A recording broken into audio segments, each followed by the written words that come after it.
باشە هاوڕێیان و ئازیزان و خۆشەویستانی ئارام ئەحمەد، حورمەت و خۆشەویستی بۆ هەموو لایەک.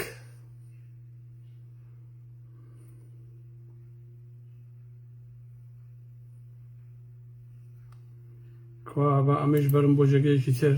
یەک کۆپیرنی لێ بکەم، ئەو کاتە دەسەکەین بە قسە و باسەکان. هەمووتان بەخێر بن سەر چاو، بەخێر بن یاخۆ.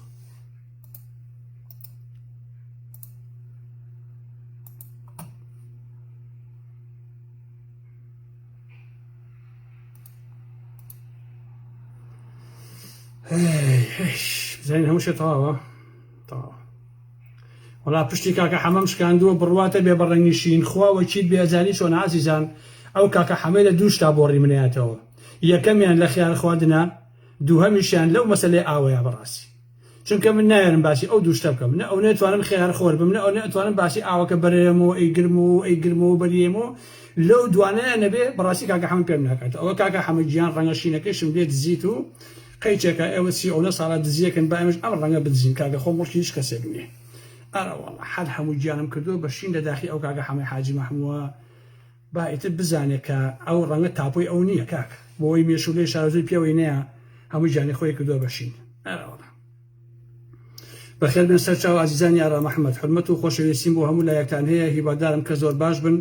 ئەم شەویش بۆ کۆمەڵێ مەواضع لە خزمەتانە ئەبم. هیوادارم کە بتوانم سوودێ بە هەموو لایەکتان بگەێنم. بەخێر بن سەر چاوانی من. باو قۆڵی بۆ هەڵماڵ جا هەنێک دوژمن هەیە ئەونیان پێ ناخۆشە کاڵم خوا قەزا ئارام ئەحمەد ئەمە نەخەفەتی پێ خۆن هەر لە خۆوە. وای وای وای وای وای وای وای مەرە وەڵا حیفێ قەڵەمەکەم شین نییە. لە کاکە حەمە قەڵەمێکی شین بۆم نە لە کاکە حەمە. بەقورئان وازاندانێکم دۆزیەوە نەوەڵای حیفێ بەس ئەو سەرەوەی شینە ئیدی ناوەڵای ئەو باش بەقورئان کاکە حەمە شانسەیە. بەڕاستی شانسەیە خاڵە حەمەگیە. با دەرمانەکەیشمان بخۆین. ئەم جیاوە کاکە ئەمە نییە، ئەمە ئەو ئاوە گەرمەی تێ بکەن و ئەمە بخۆنەوە ئیتر تەمەنتان درێژە بێ کورەیتر سپۆرتە بن هەموو شتێکە بن بەڕاست. ئەرەوە یاخوا عافێتی بە کاگەرامچیان یا ڕەبی عافێتی بێ بەساقم. باشە دەی تۆزێگە وەسین تا هەموو بەڕێزان کۆوە بنەوە اینجا ڕێک و پێگەشتێن ناو قسە و باسەکان. واش نەزان عەزیزان بڵێن وەڵا ئارام ئەحمەد خوارەوەی تراکتوردا. ئەم شەو تراکتور نییە. ئەم شەو ڕێک وەکو سەردەمانی زووی پێشمەرگایەتی. ها خۆشەویستان چاوتان لێ ئەوە یعنی شەڕواڵەکەشم لێ پێەیە، شەڕواڵ و پشتێن و دار و بەرد. ئاوا نییە جاران هەر تراکتورەکەش خوارەوەی تراکتور دێ بوو، بەڵام هەستەرەوەی ئەمە وەڵام ئێستا هەمووی هەر ئەوەیە کاکە تەواو. ئەرەوەڵا ئازیزان حورمەت و خۆشەویستی بۆ هەموو لایەکتان. هیوادارم کە زۆر باش بن. هیوادارم کە دانکۆ و ڕنگ و هەموو شتێکیشم باش بێت. هەڵبەتە سەرەتا بەداخەوە بڵێم کە دوای 5 ڕۆژ لە خنکاندنی کەسێک بەناوی مامۆستا ئارام محەممەد کە لە دەڤەری پێنجێنا و لە گوندی بۆگێت لە ستری شاشکەی کۆیا بەداخەوە کە خنکا و دوێنێ تەرمەکان بردەوە بۆ پێنجێن. من لێرەوە سەرخۆشی لە خەڵکی پێنجێنەکەم و سەرخۆشی لە بنەماڵەی مامۆستا ئارامەکەم. هیوادارم کە دوا ناخۆشییان بێ، دوا خەمومینەتیان بێ و تەمەناکەم کە کۆستیوا ڕوو لە دەرگای هیچ کەسێک نەکا. بە هەرحاڵ سەرخۆشین بگەن بە پێنجێنی ئازیز و بۆ بنەماڵە خۆشەویستەی دەڤەری پێنجێن. حورمەت و خۆشەویستی بیسم لێرەوە ئەو سەرخۆشیە بۆ بنەماڵەوە بە خەڵکی پێنجێن شارەکەی خۆم بگەێن. عزیزانی ئارام ئەحمەد لێرەوە وردە ئەڕۆمە ناو قسە و باسەکان. هیوادارم کە بتوانم پەیامەکانم بەباشی بگا بەگوێی هەموو لایەک. سەرەتا بەفیتی دەستگای زانیاری هەندێک شتیان لەسەر من نووسی بوو لە دوای لایڤەکەی پێشووەوە کە گوایە ئارام ئەحمەد و 3 مانگ بەر لە ئێستا کەشفی ئەوەی کردووە کە پێیەدە و دژە ترۆل لە فڕۆکەخانەی عەربەت بەیەکەوە دانیشتن و وەکو ئەوەی کە ئەردۆغان لەگەڵ تیمێکە ئیشیان نەبێت تەنها هەموو لایڤێک بێنە لایڤەکەی ئارام ئەحمەدەوە بزانە ئارام ئەحمەد بە کوردی چی ئەڵێ. لە دوای ئەوە ئەم تیمە تەرجمانیکەن بۆ تورکی و وەڵا ئەمە نهێنیەکانی دڵکاندەوە. کوتۆتە شەرم کەن باشە کاکە، شەرم کەن بەڕاستی. هەندێک شت هەیە عیب ئەو قسانە بۆ خۆتان جوان نییە کاکە. لە خۆتانەوە درۆ مەپێشنەوە کاکە گیان. یعنی ئێوە لە سیاسەتا دۆڕاون، لە مەسەلەی ئابووریا دۆڕاون، لە نازانم لە مەسەلەی کۆمەڵەتیا هەموو شتێکە دۆڕاندووتانە بەڕاستی. تر شەرم کەن کاکە. تۆزێ حیا بەڕاستی بۆ ئینسان باشە. بابا ئەو کۆمەڵگایی ئێوە پڕە لە میت باشە. لەمانش بەدەر کاکە هەموو کورد ئەزانێ میت و ئیطلاعات عێراق و هەرێمیان داگیر کردووە. دەستگای زانیاریەکەی ئێوە واتە هی خودی یەشێتی پڕە لە گروپی میت، پڕە لە ئیطلاعات، ژووری تایبەتیان هەیە. سلێمانی و ئەو دەڤەرە پڕ بووە لە میت. لە 2 ساڵی ڕابردووە دەیان گریلا شەهید کراون، تیرۆر کراون. ئەی چی ئەمانی فرۆشتۆ بە دەستگای میت و بە تورکیا بەڕاستی؟ چیە لە ناو سلێمانیان لە ئۆمەڵانەی کەشفە کرد کە گریلای تیابوو ئەچوونە سەری ترۆریان نەکرد؟ چیە ئەوانەی کەلار فەرهاد و هەواڵەکانی کە لە کەلارە بە فڕۆکەی بێفڕۆکان لێدران 4-5 کەمیان شەهید کران؟ چیە زەحمەت نەبێ ئەوانەی کەشف کرد و بەمیتی وت؟ ئەو دوو کەسەی سەر شاخی گۆیژە، ئەوانەی کونەماسی، ئەوانەی دەشتی پێنجوێن، ئەوانەی ملەکەوە ڕانیە قەڵاتزیە، کوێتان پێ بڵێم ئەخجەلەر نازانم تەکیە کوێ ماوە لە ڕاستیەکە دەوڵەتی تورکیا بە درۆنەکانی خوێنی کوردێکی باکوور و ڕۆژئاواییان نەڕۆشت بێ؟ شوێنێ ماوە بەڕاستی؟ مەگەر هەموو ئەمانە ئێوە نەبوون؟ من بووم یا خودی یەکێتی و پارتی بووە، یا خودی ئەوانەی کە لە هەڵبژاردنەکانە ئیسلامیەکان هەمویان چەڵپیان بۆ ئەردۆغان لێیە بۆەوەی سەرکەوێ. من ئەگەر لە 100% دڵنیا بم لە جێگایەکە پەکەکە و پەیەدە و یەکێتیە ئەمانەیەن مەسەلەن مەشقەکەن، بۆچی گلارەمە بڕۆم باسی بکەم؟ ئەوە کەی ئیشی منە؟ پاشان ئەگەر ئێوە خۆتان وەکو کوردەواری ئەڵێقن لێکەوتو نەبن، ئارام مەحموود سوزانێ کە ئێوە لە فڵان شوێنە کۆ بنەوە. مەگەر ئێوە نەبوون 2 فڕۆکەتان فرۆش بە پەیەدا لەسەر سنووری عێراق، ئێران، تورکیا، هەردووشیان سووتە، کەس نەیزانی قەباخەکە چی لێ هات، 7 ڕۆژئاوایی تیا شەهید کرا، یەکیان خوشکەزای هەڤاڵ مەزلوم دۆغان بوو. مەگەر ئێوە مەزلوم دۆغانتان ڕانەکێشایە سلێمانی و لە سلێمانی 1 تۆزی مابوو ترۆر بکرێ لە فڕۆکەخانەکە؟ چی هەیە هێندەی یەکێتی و پارتی زەربەی یابێ لە هەر 4 پارچەی کوردستان زەحمە نەبێ؟ چی هەیە وەکو ئێوە خۆشخزمەتی بکا بۆ میتی تورک و بۆ ئیطلاعاتی ئێرانی؟ زوویش ئەزبەنی واتە مەدام سەفا بۆ ساوەکی ئێرانی.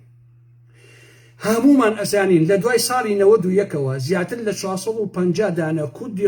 ڕۆژهەڵات لە دەڤەری سلێمانی و ڕانیە و قەڵازی و ئەمانەیە تیرۆر کراون. ئەمانە هەر هەمویان بەناو بە لیست ئاوا هەیە کە من لە کۆمپیوتەرەکەما هەیە ئەمانە و هەمووشیان وێنەیان هەیە. چی ئەمانەی کردە زەحمەت نەبێ؟ ئێستا پێتان وایە تورکیا ئیشی نێ بێجێرە ئارامەحمەوەگە درۆ بەدەم ئارامەحمەوەکەن لە کاتێکا خودی ئێوە خواخواتانە میت مەرحەباییتەنکە. پارتی و بنەماڵەی بازانی هەمووتان ئەزانن هەولێر و بادنانی میتڕێژ کردووە. میتڕێژ مین ناڵم میت باشە، هەر میتڕێژە ئەو دەڤەرە لە ڕاستیە. ڕاستیەکەیت لەو سەردەمانە کە ئێوە مەزلومتان هێنایە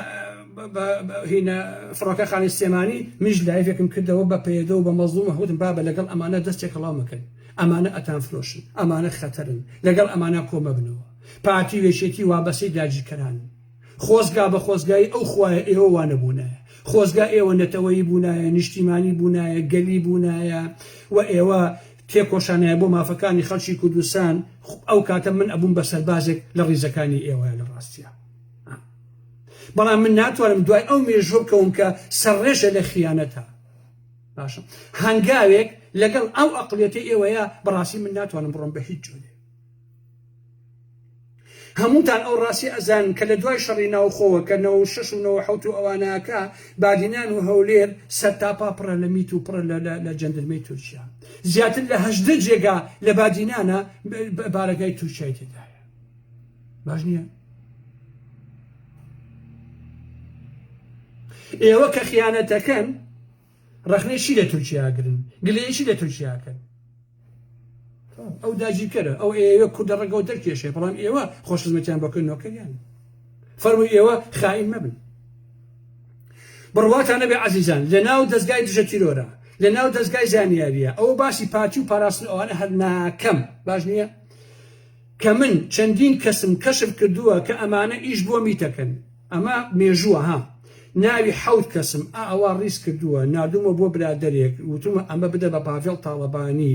کە ئیجراعاتکەن بەداداچونکەن بۆ ئەم کەسانە کە ئیش بۆ میتەکەن لە ناو دژەتۆ دەستگای زانیاریە. هیچ کەسێ بەداداچون ناکە بۆ ئەم مۆزەعانە.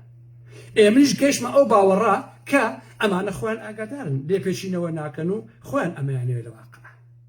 ئێتر ئەبێ ئارام ئەحمەد لەو زیاتر چی بکە بۆ ئێوە ها؟ بۆیە من بەدەنگ دەدامە هیچ کەسێک ناتوانێت لە میت و ئیطلاعاتەکانی ناوێکێتی و ناو ئەمانە بکۆڵێتەوە و قسەیان لەگەڵا بکات و ئەوان باڵا دەستن. کێشەی یەکێتی و پارتی کە تووشی ئەم نەخۆشیە بوون ئەوەیە کە هەر کەسێ ڕەخنەیان لێگرێ وەکو دوژمن سەیرەکە. ئێکە تۆ وەکو دوژمن سەیری ئارام ئەحمەدەکەی وەڵای باوکم قەتیش کەس ئامادە نییە گوێ لە قسەی دوژمنەکەی بگرێت.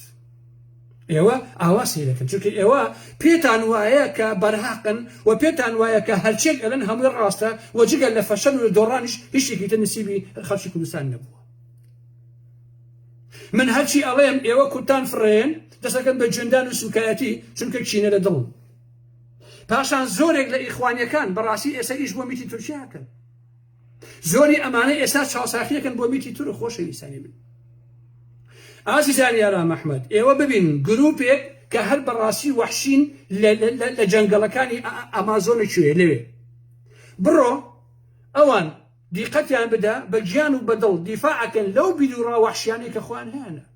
چونکە بۆ ئەوان لەسەر ئەساس و بناغەی ئەم بیرە وەحشیانەی خۆیان ئەژین کەواتە کەسجێل نییە. زۆربەی زۆری خەڵکی ئەم دنیاە نەک تەنها کوردستان کوڕی بەشەوەندەکەی خۆیەتی کچی بەشەوەندەکانی خۆیەتی ئەگەر لە 100% بیشدانەیە کە هەڵەیە و نادروستە. بۆ ئاگاداریتان بە درێژایی مێژوو تەیفێک یا گروپێ لە ئینسانەکان هەیە کە شوێن بەشەوەندەکانی خۆیان نەکەوتون ئەویش ئەوەیە کە ئەم دنیایان خڵقاندووە. لەبەرەوە من دەمێکە پێم وایە زۆربەی هەرە زۆری مرۆڤایەتی چەشنی ئاژەڵ بەس ئەخوا ئەچێتە تەواڵێتەوە سێکس ئەکا ئیتر ئەمەی کە پێی ئەڵێن تەکنۆلۆژیا ئەوەی کە پێی ئەڵێن ڕێگەوبان ئەوەی کە پێ ئەڵێن بینا بەرزەکان ئەوەی کە ئەم هەموو داهێنانە توبی و نازانم فەلسەفی و زانستی و ئەمانە هەمووی هەیە هەموو ئەمانە تەیفێ لە ئینسانەکان خڵقاندویانە. تۆ ئەتوانی بە درێژایی مێژوو بەم ناوانە بچیتەوە بزانە ئەوانەی کە ئەم دنیایان دروستکردو کێن. زۆربەی زۆری بەشەریەت تەنها ئەخوا و ئەکا و ئەڕێ و تەواویشتێکی تری نییە. بۆیە یەکێتی و پارتی چەکی درۆیان پێ ئەم چەکە درۆیە هەمیشە بەکاری هێنن. ئەوە تاچی ئێمەش تەجروبە ناکە لەم هەموو درۆیە کە ئەمانە ئەیکەن بە درێژایی 89 ساڵی ڕابردوو. تۆ سێری ئەم سۆشیال میدیایە بکە ئازیزانی ئارام ئەحمەد کۆمەڵێ پەیج هەن بە تایبەتی ئەو پەیجانی کە سێبەری پارتی و بنەماڵەی بازانی.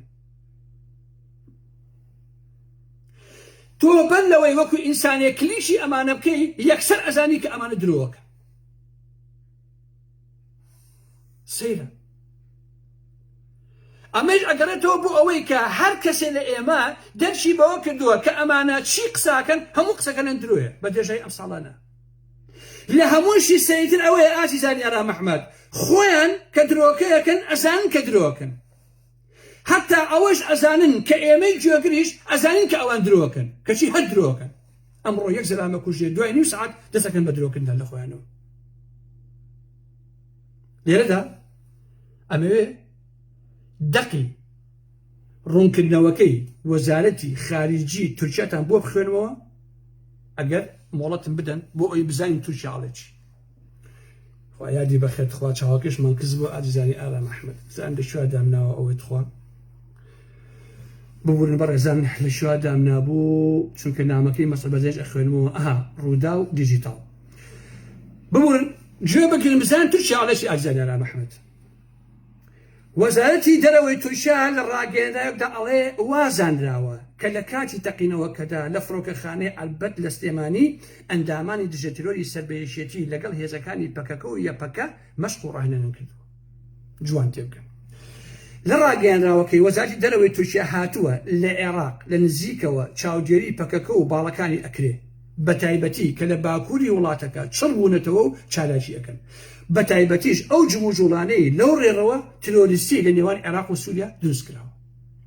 وەزارەتی دەرەوەی تورکیا هەروەها باز لە وردەکاری تەقینەوەکە ئەکات و ئەڵێ پێشهاتەکانی ئەو تەقینەوەی ڕۆژی 18 ئەیلولی 2023 لە فڕۆکەخانەی ئەلبەت لە سلێمانی ڕوویدا جێی سەرنجن چونکە وازانراوە لە کاتی تەقینەوەکەدا ئەندامانی دژە تیرۆریستە بەیەکێتی لەگەڵ گروپی پەکەکە داژ یا پەکە ڕاهێنانیان کردووە ئەم پێشهاتە ڕوونی دەکاتەوە کە بەشێک لە بەرپرسانی ئەمنی یەکێتی لەگەڵ ئەندامانی ڕێکخراوەی تیرۆریستی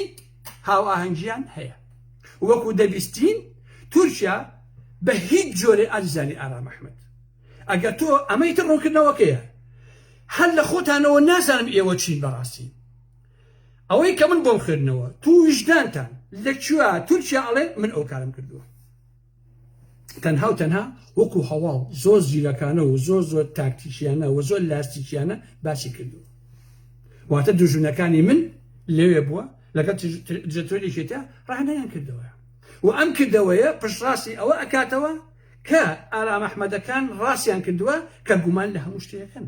ئینسانێک لە دوای 33 ساڵ گومان لە هەشتێکی یەکێتی و پاتینەکە ئەوەی عەقڵی دەزاوە لە ڕاستیە من تێناگەم هەندێک کەسەیە ڕۆشتە ئێوە ڕەخنێکی پاتیەگرێ کە شتێکە بێ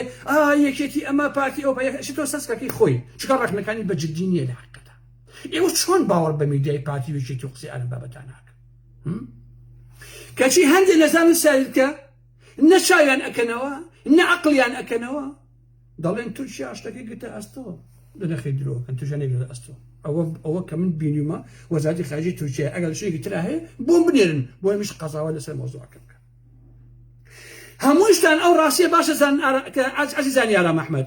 کە تورکیا بە درێژایی ئەم ساڵانەی ڕابردووە لە باشووری کوردستان چی کردبێ خۆی ڕایگەیاندووە و توێتی ئێمە کردومانە ئەی بۆ ئەمیان خۆی لێ ئەزیێتەوە یان بە نۆعێکی تر قسە ئەکا یان توزانم وەکو وتم لاستیکی و تاکتیشی و ئەرم بابەتانەیە ئەم ڕاوەڕەوەی بۆچیە لە ڕاستیا من نازانم دوو سێ پێدا ئەبێ ئیشی چی بێت کە یەک لە فڕۆکەخانە لەگەڵ پێدا لەگەڵ هینا لەگەڵ ناویشیە لەگەڵ دژەتورە لە شوێنێکا کۆی بێتەوە مەشقەکە من لەوە تێناکەم میدیا یەکێتی ئەڵێسی ئازیزانی ئارام ئەحمەد ئەڵێ تورکیا لەبەر ئەمریکا و نەتەوە یەکگرتوەکان ناتوانێت بڵێ من کردومە دەوەرە ئینجا ئارام ئەحمەد سەری خۆمە بە دار و دیوارە یعنی ئەمریکا لە ناوچەکەیە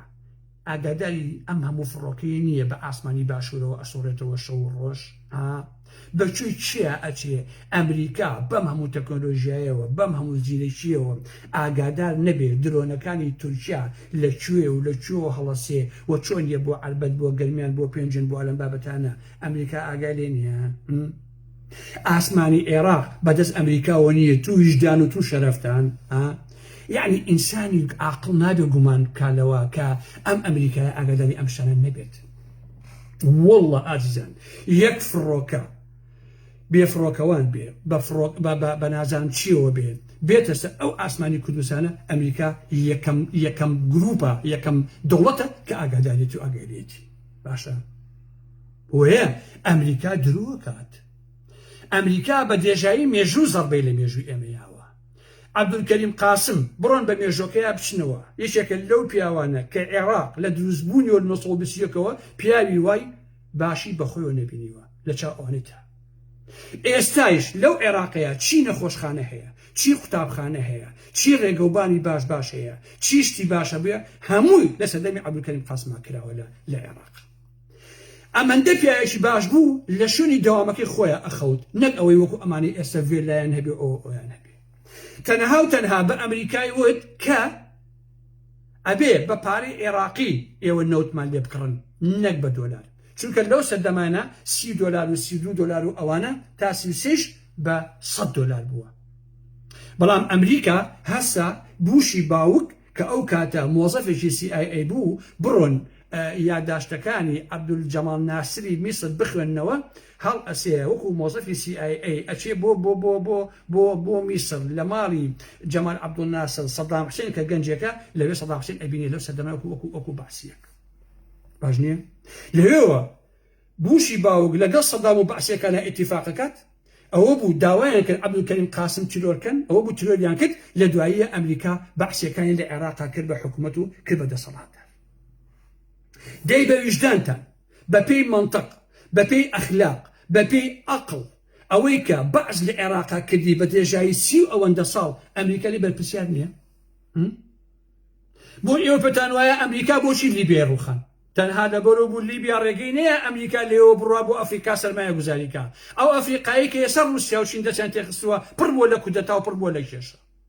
لەبەرەوە ڕووخاندیان وتی پارەکەی ئێوە دۆلارە کاغەسە هەر تەبعیەکەن یا ئەبێ بە ئاڵتون شتم لێ بکڕن یان نایاڵم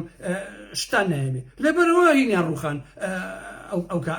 لیبیان ڕووخان یاریەکە ڕوونە بۆیە زیاتر لە 3 دەها بەعس کوشتوبڕی لە عێراقا کرد ئەنفالی کرد کیمیابارانی کرد ماتان ئاوا بێ هەڵەبجە کیمیاباران کردبوو ئەمریکا هاوپەیمانەکانی لە ئەوروپایە لە یەک وشەیە باسییان هەڵەبجیان ناکرد باشە کورد ئەنفالە کرا پێش هەزار گوندی ئەسووتا لە سوچی ڕۆژنامەیەەکە لەم ئەوروپا و ئەمریکایە نەیانەیەش ڕۆژناموسێکیش باسی ئەو هەموو بەدبەختێکا کە بەسەر میلەتی ئێمە هاتووە کاتێکیش کە خۆی ویستی عێراقی هاننا دوای 8 ساڵ شەڕ لەگەڵ ئێرانە عێراق و سەدامی هاننا پەلاماری کوێتیە خۆشی هاتن ناوچەکەوە ئەوە تا وەکو ئەبینی ئەو ناوچەی داگیر کردووە ئەی ئاپۆ چی ڕفاندی زەحمەت نەبێ شێدایەوە بە تورکیا ئەمریکا زای ئیسرائیل نەبوو ئەوان رووسیا یۆنانیان نەخسە سەرخەت بۆ وەکو گەلە کۆمەشی نێودەوڵەتی بۆ ڕفاندنی عەبدوڵڵا ئۆجلان بۆ ئیمرالی بەخوا قەسەم جمهوری ئیسلامی بە هەموو ئەیب و خراپەکانی خۆیەوە لەو ئەمریکایە باشتر باش ڕاستی بزە بۆیە هەر کوردێ لە ئاسی ئەم دنیایەیە ڕفاندنی ئۆجلان لەبیرکە کێشە لە ئیمرالیە بەڕووی لە ڕوانگەی دنیابینی منەوە بێژیە بەڕاستی زۆڵ ئەوەی کە لە بیریکە ئەو مۆزە باشە وەیە بابە لە حربی عالەمی دووهەمە ئەمریکا توتە ئەڵمانیا و هۆڵەندا هەتا ئێستا لەگەڵ ئێوە قساکەم هێزی ئەمریکا لە ئەڵمان و لە هۆڵەندا نەکشاوەتەوە گروپی تایبەتەوەتیان وەکو خۆیان ماوەتەوە تا ئێستا بۆیە هەتا ئێستا تورکیا لە باشووری کوردستانە چی ترۆر کردبێ بە درۆن لەکوێ یابێ خۆی کرۆ بە خاوەنی خێرە ڕاستەوە خۆی ئێستا ناڵێ بن ئەمەم کردووە لە بەرخانی دزە تیرۆرە چونکە هێزێکە نازانم لە عێراقا ڕسمیتی ئەلەم بابەتانە عیبم قسانەکەکە ئەوانە کۆ احترامی ئۆشانیان لەلایە من تەئکید دەکەمەوە عەزیزان یارا محەممەد لەم قسەی خۆم ئەگەر تورکیا بەیانی بڵندگوێ بخاتە دەمیەوە بڵێ خەڵچینە ئەوەی ئەلبەت من کردومە من هەڵام ئەمریکا کردوچی ئەزانی بۆ چونکە ئەوە ئەمریکایە گڵۆپی سەوزی هەڵکردووە بۆ تورکیا چی بوێ بەڕاستی بیکە خۆ ئاسمانی ئەم هەرێمی کوردستانە شەو و ڕۆژ فڕۆکەی بێفڕۆکانی ئەم تورکیایی بەسەرەوەیە ئەی بۆچی ئەمریکا قسە ناکا بێ زەحمەت بۆچی هەڵوێستینی ئەمریکا بۆچی بە تورکیا ناڵێ ئەمە سەروەری خاشی عێراقا ئێمە ڕزگارمان کردووە تۆ بۆت نییە ئەم شەڕێکیا بکەی ئەی کوا خەتی 36 سیاتری دژەفڕین کە ئەمریکا خۆی لە 92 داینا زەحمەت لەبێت دوای کۆڕەوەکەی خەڵکی باشووری کوردستان لەمەش بەدەر ئەی حکوومەتی بەغا بۆچی قسە ناکە و لەژێر لێەوە قساکە بۆ مەگەر خۆیان ناڵێن کە هەرێم بەشێکە لە عێراق مەگەر ئەمە پێشێلکاری سەروەری خاشی عێراق نییە ئەی بۆ ڕاستەوخۆ بەڕستنی عێراق یەخە بە تورکیا ناگرێ بڵێ تۆ بۆت نییە لەسەر ئاسمانی ئەم عێراقا یا ئەوەی کە پێڵێن ئەم شیمان لە حەبیبە ئێوە بێن ئەم کارە نەبکەن بەڕاستی بۆچی ئەم لەسینی بەدەن لەمەش ئەی عێراق بۆچی لە بەرامبەر دەستێشەکانی ئێرانە نوتقی لە خۆی بڕیوە و هەمووشیان یارمەتیەکەن بۆچی ئێران کۆمەڵەکان و دیموکراتەکان و چی بێ بۆن بارانیەکە بەڵام لە عێراقی یەکەس قسە ناکات لەبەرەوەی عێراق بۆ بە جێگا نفوسی ئێران باشە ئێران ئەڵێ کۆمەڵە و دیموکرات و فڵانە فیسان ئەمانە زدی ئینقلابن ترۆریستن ئەمان ئەوەن جدا خوازن تورکیاش ئەڵێ پەکەکە وایە و پێدە ئەمە هەر هەمان قسە یعنی هەمان شیعارەتە بەڕاستی لەمانش بەدەر من پرسیارێکی منطقی ترەکەم ئازانی ڕەمەحمەد پرسیارێکەکەم کە هەموو کەسێ بێ بیکات با بڵێن ئێوە ڕاستەکەن کاریچیان دەوڵەتی فاشی تورکیا کە ئەوەتێ هەیە کورد دەکوژێ هەستاوە ئەم کاری کردووە جا ئێوەیتیان لەگەڵ پەیدەیە لەگەڵ پەکەکەیە لەگەڵ ئێرانە لەگەڵ پاسدارە لەگەڵ هەر کەسێکێ ئەمە خەنە ئەو لاوە زەحمەت نەبێ من بە ئێوە ئەڵێم تورکیا چۆن زانی کە ئێوە لەو شوێنەیە خەریکی مەشقن و چۆن ئەم فڕۆکەی نات خێرا لێیان زەحمەت نەبێ ئەگەر خیانەکە لەناو خۆتانە خیانەکە نییە ئەگەر میت لەناو خۆتانە نییە زەحمەت نەبێ چۆن زانی پێم بڵێن کاکە چۆن لە تورکیاە لە بادینانەوە چکە ڕەنگە زۆربەی فڕۆکان لە بادینانەوە هەستن لەو شوێنەی کەسە لەشکری تورکیای تێکەکە پادیش ئاگادار لە مۆزوعەکانە من بە ئێوە ئەڵێم ئێوە لە عەربەت لە شوێنێکا دانیشتون وەستاون بە یەکەوە گروپێکن یەن هەرچێکەکەن ئیتر کێتان لەگەڵە ئەمە مشکلە نییە بەجێی خۆی کاکە بەس ئێوە بە من بڵێن پێم بڵێن بزان تورکیا چۆن ئەمەی زانی و چۆن خێرا گەیشتە سەرتان و چۆن ئەوەکە لە پاچی کرد ئێوە پێم بڵێن زەحمەت نەبێت کەواتە لەناو خۆتانە مامیت هەیە مامیت باشە خۆتان خۆفرۆشەکەن خۆتان بەڕاستی خائینەکەن ئەمە عەسڵی مۆزوعەکەیە دەنا ئەگەر ئێوە گروپێکی پاک و سادق بن لە ناویەکە ئەگەر لە ناویەکە وەکو یەکێتی وەکو تەمەن خۆ خیانەتەکە لە پکەوە نیە و تەرکیبە بەخوا لە پێدەشەوە نییە بەخوا لە کەسترەوە نیە تەنها لە ناو دژەتۆرەکەیەکی تایە ئەوە تەرکیب بن ئەو میتە کە هەساوە خەبەری یاوە کە لەویە ئەمانە کۆبوونەوەیان هەیە و خەریشی ئەمن قەسەم بەخوا لەناو دژەتۆرەوە بە مید وتراوە باش نییە ئەوە شەرم ناکەن بەڕاستی ئەوەندە خائینن ئێوە پاشان بە ویژدانتان ئێستا ئێوە بڕۆن لە بادینانە لە هەولێرە لە سێمانیە کۆبوونەوەیەکی جەماوەری بکەن دژی تورکیا بزانەکە ئەو یەکێتی و پارتیە ڕاوتان نەنن بە کوتەک بزان ناتەنە بەرفیشک نایڵ حتا دژی تورکیا و دژی ئێران و ئەمانش هیچ مزاحەرێ بکەن پاشان بابی منەشی ئازانی ئارام محمەد قوبات تاڵەبانی لە پەیجەکەی خۆیە بەڕەسمی ئەڵێ جگە لە هێزی دژە تیرۆر هیچ هێزێکی تری لێ نەبووە لە فڕۆکەخانەی عەربەت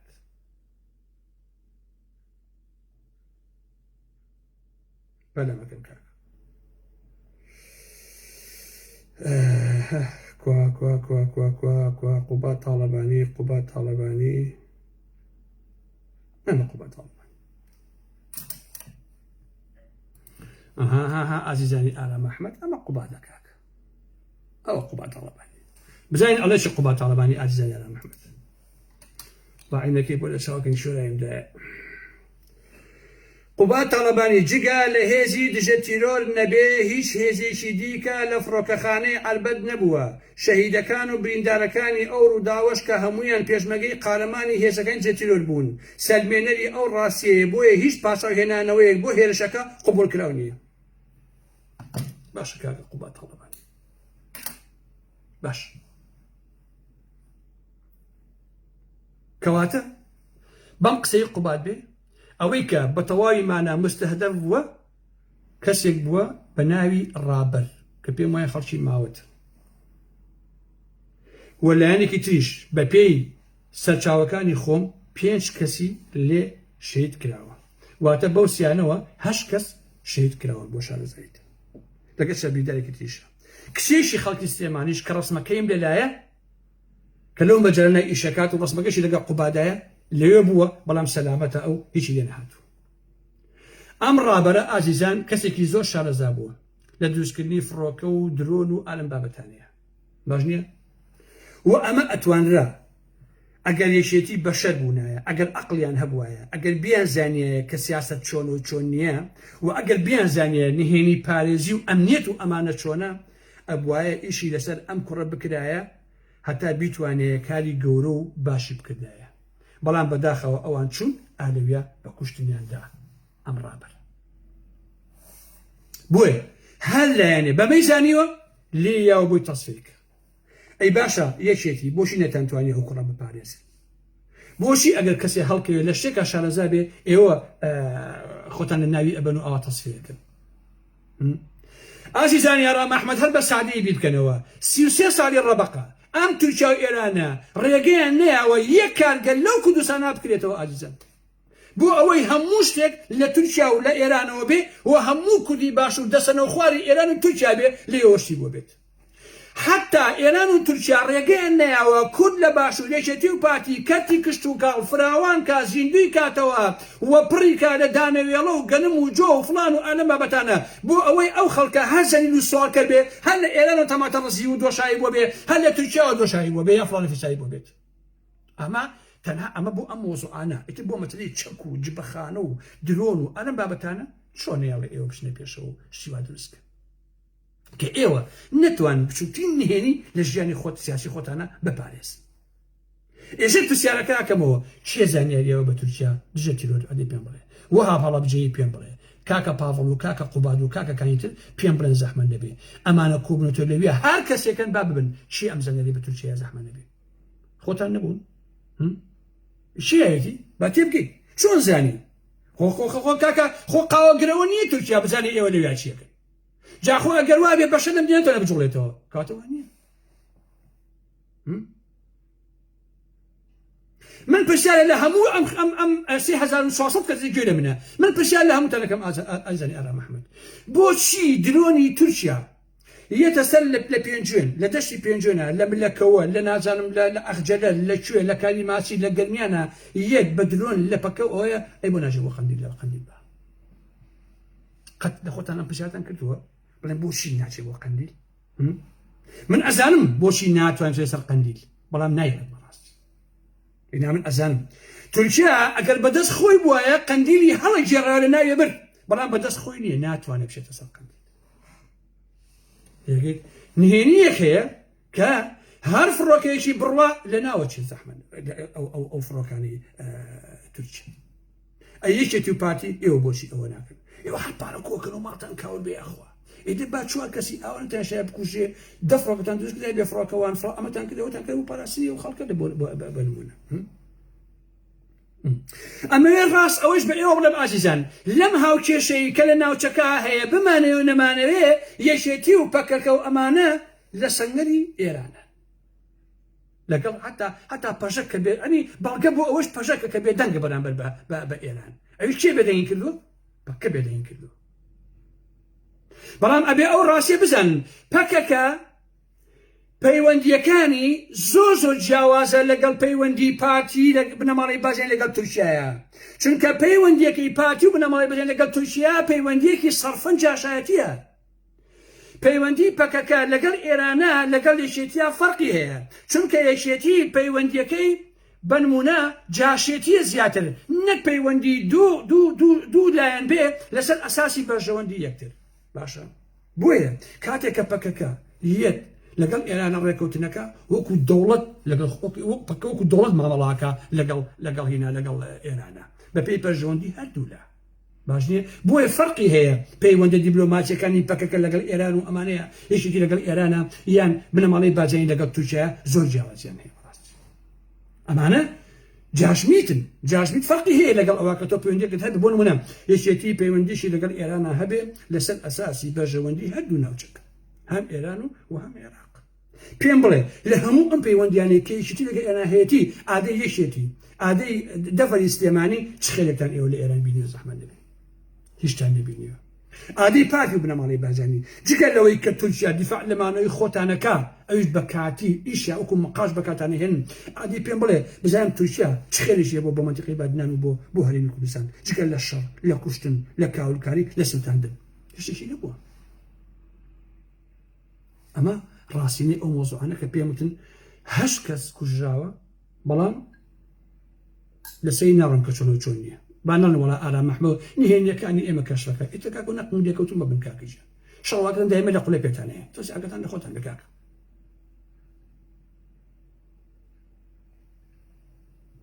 لێرەدا ئازیزان ئەمەوێ سەرتان بێشێنم بە یەک شت ئەویش مەسئول بازرگانی هەڵە سێ نامە ئەنێرە بۆ تەرۆشی ئەمریکا من لێرەوە بە مەسئول بازرگانی ئەڵێم با ئەو کاتە باوکە گوێی بگرتایە لە وەزیری خارجی ئەمریکا پێش ریفراندۆمەکە ئێستا هەلومەرجی باشی کوردستان ئەوەی لێ نەبوو وەڵڵا عەزیزان ڕوویبابی یەکێتیت و گۆڕانت و فڵان و فیسادە ڕەش بێ قەسەم بەخوا ئەو کۆمەڵگایی کە ئاوای بەسەر هاتووە بە دەرەجەی یەکەم بنەماڵی بازرگانیە با باش ڕاستی بزان ئەو باشی کوردستانەکە بەم دەردەچووە بە دەرەجەی یەکەم ئەوان چونکە بۆ لەبەرەوەی ئەوان هەموو هەمەکارن 33 ساڵە لە باشووری کوردستانە نابێ پارتی ئەم ڕاستیانەی پێ ناخۆش بێت ئەمە ڕاستیە پارتی 33 ساڵە سەرۆکی هەرێمە سەرۆکی حکوومەتە پەیوەندی دیبلۆماسی لەگەڵ ئەمریکا هەیە لەگەڵ عێراقا لەگەڵ ئێرانە لەگەڵ تورکیا لەگەڵ هەموو شوێنەکە هەر پارتی بنەماڵی بازرگانیە یەکێتی هەر پاش کۆبووە لە حقیقەتە هەموو بڕیارەکان لە دەستی پارتی بنەماڵی بازرگانیە بۆ کاکە مەسەلەی نەوت مەسەلەی غاز عقد لەگەڵ رووسایە عقد لەگەڵ نازانم تورکیا هەمووی پارتی بنەماڵی بازرگانی بووە کەواتە بەشی شێر لەم هەموو نەهامەت و بەدبەختیە لە ئەستۆی پارتی بنەماڵی بازرگانیە ئیتر میشن جەماعەتی ناوی چیە بازنویس جارە بازنویس زۆر عیبە بۆ ئێوە من بابەت ئەەکەم لە بابەتەکانە کە قسە ئەەکەم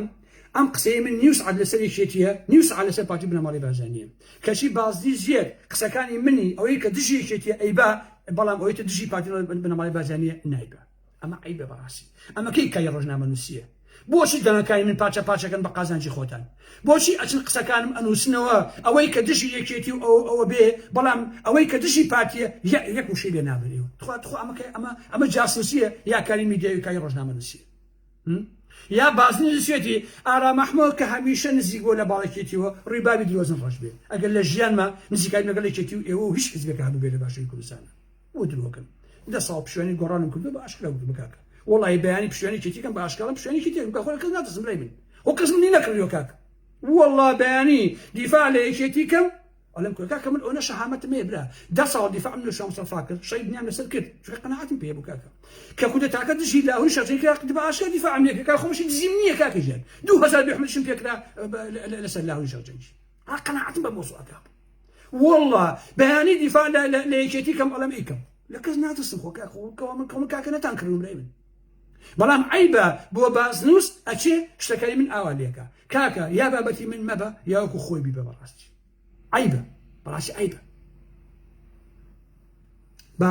نامەکەی مەسعود بازانی بدۆزمەوە ئایزانی ئارا مەحمەد بۆتان بخوێنمەوە باش گوێ بگرم بزانێت ئەو مەسعود بازانیە بۆی کە بۆ وەکو منطق بەڕاستی هەمومان قسە بکەین دەقی نامەکەی ئەمەیە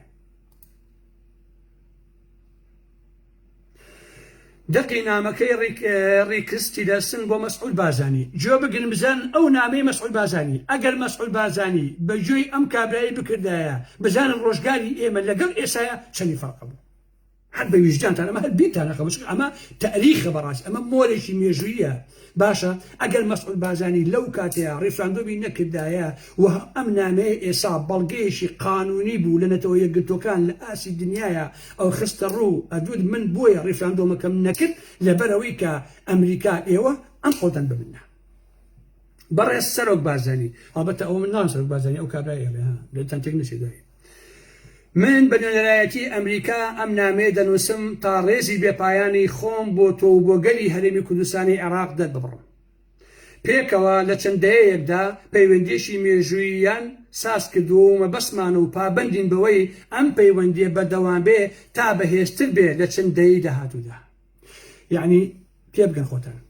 لە 3 ساڵی ڕابردوو بە تایبەت هاوبەشی بەهێزمان و بڕیاری ئازایانەت بۆ هاوکاریکردنی تەواو لەگەڵ هێزە ئەمنیەکانی عێراق وای کرد شەڕی دژی داعش پێشەوانە بکەوێتەوە شەرەفمەندیە و هەرگیز قوربانیەکانی پێشمەرگە لەبیر ناکەین لە کاتی خەباتی هاوبەشماندا دژی تیرۆریزم لە ئێستادا بۆ ئێمە بابەتی ڕێفراندۆم دەربارەی داهاتووی هەرێمی کوردستان هەیە کە بڕیارە 25 ئەیلول بکرێ نیگەرانی خۆمان دەربڕیوە ئەم نیگەرانیانە شەڕی بەردەوامی دژی داعش لەخۆ ئەگرێ ئۆپەراسیۆنی داهاتووی حەویجە لەخۆ ئەگرێ ژینگەی هەرێمی ناجێگیر و پێویستی بە چڕی تەرکیز خستنە سەر سەقامگیرکردنی ناوچە ئازادکراوەکان لەخۆ ئەگرێ تا دڵنیابین لەوەی داعش هەرگیز نەتوانێت بگەڕێتەوە باو جۆرە بەڕێزەوە داوای قبولکردنی بەدیلێک ئەکەین کە پێمان وایە باشتر یارمەتی بەدەستهێنانی ئامانجەکان و دڵنیایی دەداتە سەقامگیری و ئاشتی لە بەردەم ئەم شەڕە پێویستەی دژی داعشدا پڕوپۆزەڵا بەدیلەکە چوارچێوەی شینیۆ و خێرادا ڕێژەی بۆ دانوستان لەگەڵ حکوومەتی ناوەندەی عێراق بە سەرکردایەتی سەرۆکوەزیران عەبادی ئەم چوارچێوە خێرایەتی دانوستان ئەجێندایەکی کراوەی تێدایە و پێویستە زیاد لە ساڵێک بمێنێتەوە بە ئەگەری نوێکردنەوە ئامانجەکەی چارەسەرکردنی تەواوی کێشە مۆلەقەکانە لە نێوان بەغدا و هەولێر و سروشتی پەیوەندی ئایندەیە لە نێوان ئەو دوولایەنەدا هەروەها تاوتوێی پێویستە دارایی و ئەمنی هەنووکەیەکانت دەکەین بێنە پێشایی خۆتان ئەڵێ تاوتوێی پێویستیە دارایی و ئەمنیە هەنووکەیەکانت دەکەین بەڕێز سەرۆک لە ناوئومێدی ئەم دەیەی دواتر تێئەگەین ڕاستە لە 1921ەوە زوڵمی مێژووی بەرامبەر گەلی کورد کراوە لە عێراق دان بە بابەتی دۆزینەوەی پێویستیشی بنەڕەتیدا دەنین بۆ پێشکەوتن کە بتوانێت چارەسەری پێویستی و داواکاریەکانی هەموو ڕەگەس باوەڕ و ئیتنیکەکانی ئەم خاکە کۆنا بکات ئەمە زۆر پێویستە بۆ سەقامگیری هەرێمەکەت لەگەڵ پاراستنی بەژەوەندیەکانی ئاسایشی نیشتیمانی ئێمە لەبەر هەموو ئەم هۆیانە. ئەوە سیاسەتی ئەمریکایە کە لەژێر ئەم ئیدارەی سەرۆک ترەمپدا کە هەر شتێک لە دەسەڵاتماندا هەبێ بیکەین تا یارمەتی ئێوە و حکوومەتی ناوەندی بدەین کێشە هەنووکەیەکانتان چاسەر بکەن و تا دڵنیایی بدەین لەوەی هەموو قورسایی دەسەڵاتێکمان پابند بەم چوارچێوە نوێیی دانستانەوە. جیارەوەش ئامادەین ئاسانکاری بکەین بۆ پشتگیری ئەنجومەنی ئاسایشی نەتەوە یەکگرتوەکان تا زیاتر یارمەتی ئەم پرۆسەیە بدا لەگەڵ بەشداریکردنی تەواوی نەتەوە یەکگرتوەکان و هاوبەشە گرنگەکانمان وەک بەریتانیا و فەڕەنسا. ئەمە دەرفەتێکی ناوازەیە کە بەڕێزەوە داوا لە ئێوە دەکەین قبوڵی بکەن وەک بەدیلێ بۆ ڕیفراندۆمەکە کە پێمان وایە کاردانەوەی جددی دەبێ و تەنانەت خراپتریش پاشەکشە بە ئامانجەکانمان دەکات. بەڕوانین لە مێژووی گەلی کورد تێئەگەین لەوەی ئەم دیالۆگە پێشنیار کراوە بە دوا هەل دەزانیت، بەڵام پێم وانییە ئەمە هەلێکە شایستی تاقیکردنەوەیە بە تایبەتی لە دەمی سەرکەوتنە مێژوویەکانتان دژی داعش. هاریکاری بێوێنەی نێوان هێزە ئەمنیەکانی عێراق و پێشمەرگەی کورد و پشتگیری بە هێزی نێودەوڵەتی بە دڵنیاییەوە لە کۆتایی ئەم پرۆسەیەدا گەر گفتوگۆکان نەگەیشتە ئەنجامێکی قبولکراوی دوولایەنە یان شکستیان هێنا بەهۆی کەمی متمانەی بەغداوە بێگومان دان بە پێویستی ڕیفراندۆمە ئەنێ بیهێنە پێشچاوتان ئازیزانی ئارام ئەحمەد. بزانە ئەم ئەمریکایە چی وتۆ بە مەسعود بارزانیە؟ ئێخر کابرای خائین تۆ بۆچی ئەمە قبول نەکرد؟ هەر لەبەرەوەی کە ئەردۆغان پێوتی اینجا بەتاڵیکەم لە بەرامبەر پابەندیمان بۆ پشتگیریکردنی ئەم چوارچێوە جددیی دیالۆگدا وەک بەدیلێ تا ڕیفراندۆمی بڕیار لێدرا و دوا بخرێ داوا لێ ئەەکەین پابەند بیت بەم خاڵەنەی خوارەوە. یەکەم،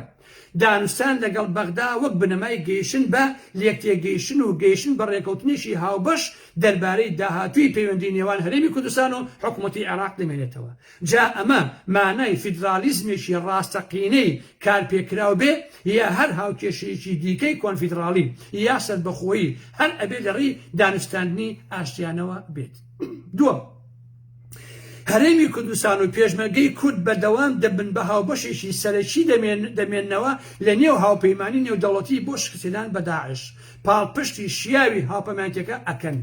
تۆش بەردەوام دەبی لە هەم ئاهەنگی مێژوویت لەگەڵ هێزە ئەمنیەکانی عێراقا. ئەمریکا پیلان دادنێ بۆ خێراکردنی هەوڵەکانمان بۆ پشتگیریکردنی میکانیزمی هاوبەشی ئەمنی بە تایبەت لە ناوچەکانی وەکو شەنگاڵ کە هێشتا ناسەقامگیرن دوای داعش. دەبێت پێکەوە بە هاوبەشی کار بکەین بۆ دڵنیابوون لە سەقامگیری ئەم ناوچە هەستیارانە. سێهەم، سنوورەکانی هەرێمی کوردستانی عێراق بە دانوستان لەگەڵ بەغدا دەستنیشان دەکرێت. هاوتەریب ئەم پرۆسەیی لە مادەی 140دا چێکراوە. ئەمریکا لەگەڵ نەتەوە یەکگرتوەکان و هاریکاری لەگەڵ حکوومەتی عێراق پشتگیری پرۆسەیەکی خێرەی چاسەرکردنی ئەم کێشان دەدا لەو ماوەی لەسەرەوەدا باس لێوە کراوە. ئەی کوا کەرکووک زەحمەت بەچی دێکرد پارتی بنەماڵی بارزانی هەر ئەتوانن شەکەن ئاوە 16 ئۆکتۆبر وای کردەوە چێوای کرد کوڕکاکە وەڵڵا تۆ فرۆشتی هەموو شتێک بە قورئان مەسعود بارزانی تۆ موجدیمی حەربی وەڵڵا موجدیمی لەو مێژووی ئێمە بەڕاستی. چوارەم، چاوەڕوان دەکەین بەردەوام بیت لە هەوڵدان بۆ هاوکاری لەگەڵ حکوومەتی ئێستای عێراق بە پێشەنگی سەرۆک وەزیران حەیدەر عەبادی بە بەشداریکردن لە هەڵبژاردننی نیشتیمانی 2018 و کاریگەری نەرێنی لەسەر بەغدا کاتێک دێتە سەر بابەتی پێکردنی حکوومەتی نوێ دوای ئەم هەڵبژاردنانە. دەوڵەتداری و سەرکردایەتی پێویست دەبێت لە قۆناغی دوای داعش بۆ هەموو ناوچەکە. هاوتەریب بە چوارچێوەی دانوستانەکە پشتگیری و ئاسانکاری چارەسەری ئەم کێشانی خوارەوە دەدەین لە ماوەی ساڵێکدا. دەن چارەسەرەکە چییە؟ ڕێکەوتنی مانادار لەسەر دابەشکردنی دەسەڵات و داهات. ئەمە لە ماوەی 1 ساڵە پێداگیری ئەکات لەسەر ئەمە. جێبەجێکردنی مادەی 140. چارەسەرکردنی کێشەکانی دیکەی وەکو پێشمەرگە، فڕۆکەوانی مەدەنی، نوێنەرایەتی، دیبلۆماسی و هەتا دوایی. پێمان وایە ئەم نامەیە و بڕیاری بوێرانت بۆ قبولکردنی ئەم بەدیلە دەبێتە بەردی بناغی دەرفەتێکی مێژووی لە نێوان ئەمریکا و هەرێمی کوردستان و حکوومەتی عێراق لە دەمی قوربانیدانی هاوبەش و سەرکەوتنمان لە دژی داعش. بەنەلایەتی ئەمریکا سەرۆک دۆناڵد ترامپ و تەواوی تیمی ئاسایشی نیشتیمانیمان شەرەفمەند بووین بەکارکردن لەگەڵتانە لەگەڵ ڕێزماندا ڕێکست تێلەسن. فەرموو ئازیزانی ئارام ئەحمەد خۆتان بڕیار بدەن بزانە ئەو ئەمریکایە چی وتووە بۆ هەرێمی کوردستان. ئادەی مەسعود بارزانی تۆ بۆچی سوارگای هەر بوویت و ئەو وت کاکە خۆ من ئەگەر وا بێ کاتە من شێتم و بڵێن کابرا شێت بە سواسەری خۆی بووە ئێ وەڵڵا مەسعود شێت بووی بەخوا سواسەری خۆ بووی مەسعود بە ئەڵڵا ئەوەی کە ئێستا ئەو کوردستانە ئاوای لێ هاتووە تاوانباری سەرەکی مەسعود بارزانیە بە ئیلاهی مەسعود بارزانیە ئەگەر مەسعود بارزانی پیاوێکی نیشتیمانی و پیاوێکی عاقڵ بووایە هەر ئەو کاتە کە ئەم نامەی پێگەشت یەکسەرە بەیاننامێکی دەرەکرد ئەی و خەڵچینە ئەمە نامەی ئەمریکایە ئێمە لەگەڵ ئەمە ئەڕێن و ڕیفراندۆمەکە ناکەین نەک تۆ هەستایی سوالگای هەربی ڕیفراندۆمە کرد یەکێتی ڕاکێشا عمەری سەیعەلی ڕاکێشا هەر هەمویانێ کرد بە بۆ ڕیفراندۆمە نەتیجەکەشی فەشل بوو دوای 24 ساعت چوونەوە بەغا ئەوەتان کرد بەڕاستی ئەمە خیانەتە مەسعود بارزانی کاکە بۆچی کە وەختێ من ئەم ڕاستیانە بە ئێواڵێ ئەوە پێتان ناخۆش بۆچی ئیتر لەو بابەتە کۆتایی پێنم ئایزانی ئارام محمەد زۆر قسە ناکەم چونکە زۆر ماندوو بووم بەڕاستی تەنها ئەمە یەک شتان پێ مەسەیەکە و کۆمەلگا چۆن داڕزاوە گوێم لە پزیشکێکەوە بوو ئازیزان ئەم پزیشکە هەستاوە نەخۆشێک کە شێرپەنجەی بووە عەمەلیاتی کردووە داوای 3 ملیۆن کراوە ئەو بە 600,000 بۆی کردووە باشە دەیان کاریوا چاکەی کردووە کە چی نازانم هەچی پزیشکی دز و گەنەخۆر و قاچاقچی و لات و پوتەیە کۆ بۆتەوە دژی ئەم دکتۆرە بەڕاستی ئاخر ئەم ئینسانە کە ئینسانێکی شەریفە هەساوە کارێکی ئاوای کردووە ئادەی دکتۆرە ساختە چییە بازرگانە قۆڵبڕەکان بۆچی دژایەتەکان زەحمەت نەبێ بۆچی ئەتانێ ئەو کۆمەلگا قوڕ بەسەری باشوورە چوار پیاویتیانێ بە کە خزمەتی ئەو خەڵکە بکات تەنها و تەنها ئێوەی قاچاقچی ئێوەی پزیشکی ساختەچی ئێوەی پارە کۆکەرەوە ئێوە کە لە جاش خراپتن بۆ کۆمەلگای ئێمە خەجاڵەتی ناکێشنەوە دژایەتی ئەو کابرایەکەن بەڕاستی ئەو ئۆپەری بێشەریفی ئەزیزان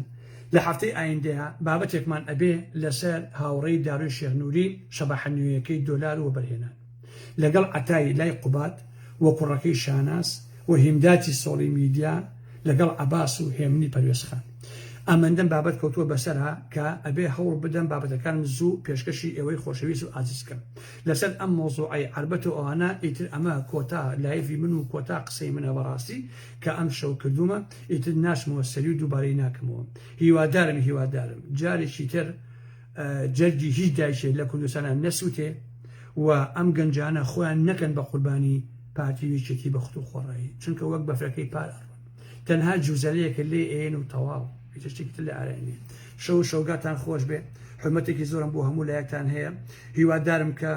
خەڵکی کوردستان هەمووتان لە ئاسوودەیە بژین تەمە ناکەم خۆش بەخت بن ڕێز و خۆشەویستیم بۆ هەموو لایەکتان ئازیزانی ئارام محمەد خواتان لەگەڵ و بەخێر سەرفرازم